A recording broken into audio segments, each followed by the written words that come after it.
In the opening minutes of any major conflict, the very first targets on the enemy's list are your runways. A couple of dozen ballistic missiles or hypersonic strikes, and suddenly your multi-billion-dollar Air Force is a very expensive museum collection. No runway, no takeoff, no air superiority. That single vulnerability has shaped air power strategy for 80 years, until right now. This is the SHIELD AI X-BAT, the world's first supersonic vertical takeoff fighter drone that laughs at bombed-out airfields. It lifts straight up like a helicopter from a forest clearing, a ship deck, or the back of a flatbed truck, then tilts its nose, lights the afterburner, and punches through the sound barrier like it's late for the fight. No concrete required. No pilot in the cockpit. Zero excuses. Welcome back to American Military Dominance. Today we're diving deep into the platform that just turned decades of doctrine on its head, the SHIELD AI X-BAT. Most of you already know SHIELD AI's smaller V-BAT, the little tail-sitter drone that's been jumping out of Black Hawks and Marines assault ships for years. The X-BAT is that concept after it hit the gym, chugged a Red Bull, and stole the F-16's engine. Officially, a Group 5 unmanned combat air vehicle, which in plain English means big, fast, heavily armed, and designed to go where manned jets fear to tread.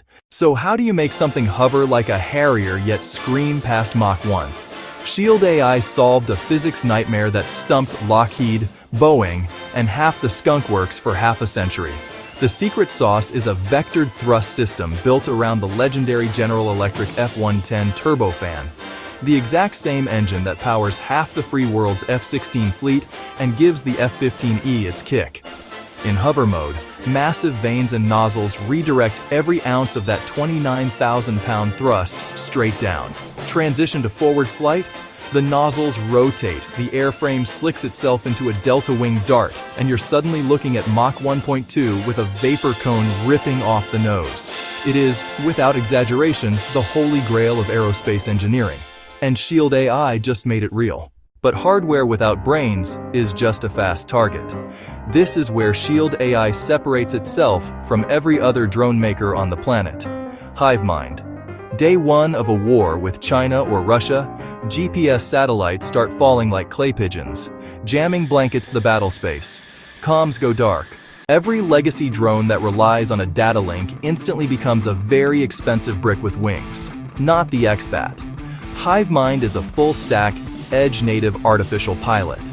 It builds its own 3D map of the world using nothing but onboard LiDAR, cameras, and inertial navigation.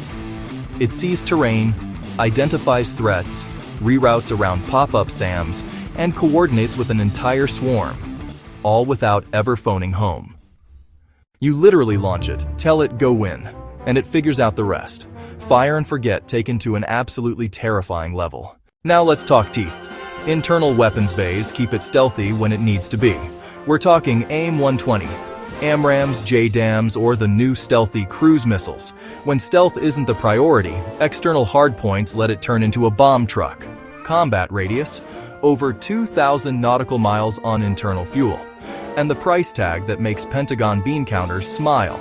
Roughly $27 million a copy. That's one-third the cost of a single F-35A. This is affordable mass on steroids. Build hundreds, station them on container ships, hide them in warehouses, launch them from highways if you have to. Imagine the nightmare for an adversary. They spend a $15 million missile to crater a runway that we never needed in the first place. Meanwhile, a dozen X-BATs pop up vertically from a cargo ship 300 miles offshore, accelerate to Mach 1+, and saturate their air defenses before they even know what's hitting them. Distributed lethality isn't just a buzzword anymore. It's a supersonic slap in the face. SHIELD AI isn't some legacy prime moving at government speed. These are the same guys whose smaller HiveMind-powered drones are already flying combat missions in Ukraine right now, mapping buildings room by room without GPS. They've taken that battle-proven autonomy, scaled it up, strapped an afterburning F-110 to it, and handed the US Air Force and Navy a cheat code for the next war. The X-BAT isn't coming someday. Flight testing is already underway. Contracts are being written. The age of needing 10,000-foot runways and vulnerable forward bases is dying fast. So here's the real question I want you to answer in the comments. When the sky is full of supersonic drones that don't need GPS, don't need runways, and don't need a human in the loop, do we even need traditional fighter pilots anymore? Or is the future a single human commander directing an entire wolf pack of AI killers? Drop your take below. Best comments get pinned. If you want to stay ahead of every breakthrough that keeps America untouchable in the air, smash that subscribe button, ring the bell, and turn on notifications. We drop these the second the intel breaks. This is American military dominance. No runway, no limits. I'll see you in the next fight.